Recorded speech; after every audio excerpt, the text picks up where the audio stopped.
Katrine Elkjær er kun 22 år, men om 2 måneder gifter hun sig med Peter Heidenreich fra Sydafrika. Sammen flytter de til Sverige, i håbet om, at Peter på den måde kan få en europæisk opholdstilladelse. Katrine Elkjær er en ganske almindelig lærerstuderende på 22. Men til sommer flytter hun til Sverige for at blive gift. Oprindeligt så sagde jeg, der er kraftedeme ikke nogen, der skal bestemme, at jeg skal giftes. Altså, bare tanken, det er jo... Når man kommer fra Danmark, så er der jo ikke nogen, der skal bestemme over en verden. Det gør man selv. Så i starten var det slet ikke en mulighed.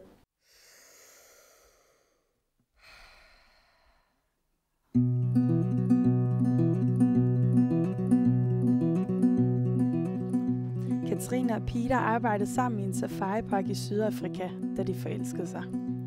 I savannens hede, blandt løver og elefanter, tænkte ingen af dem på ægteskab og udlændingeregler. Men det er svært, man vælger jo ikke, hvem man elsker, vel. Det er ikke et valg, vil jeg sige. Det er det dummeste, jeg nogensinde har gjort. Men samtidig er det jo det mest fantastiske. Så det er virkelig fjollet, og alle har også sagt til mig, kæft, hvor er du dum, altså. Efter at have været kærester i kort tid, skulle Katrine tilbage til Danmark. Men hun fandt hurtigt ud af, at hendes hjerte lå i Afrika.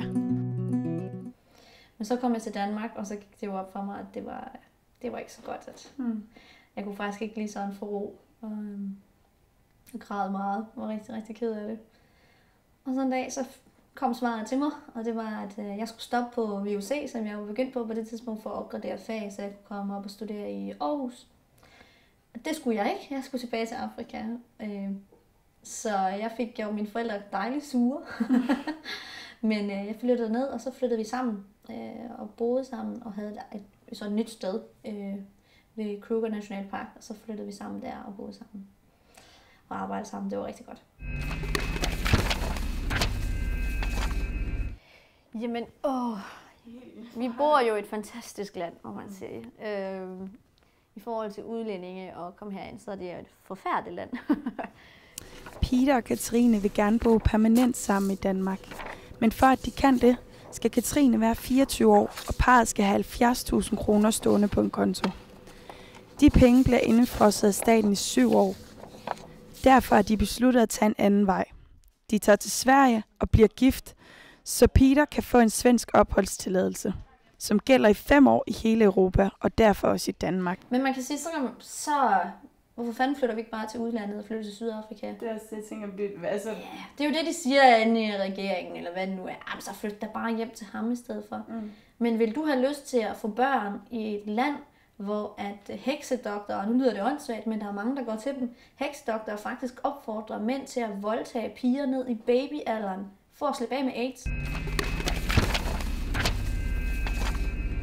Det er hårdt for Peter og Katrine at være adskilt. Men til maj kommer han tilbage, og så går turen til Sverige. Okay, bye. I love you too. Bye. Efter 3 måneder i Sverige regner de 2 kærester med at flytte tilbage til Danmark.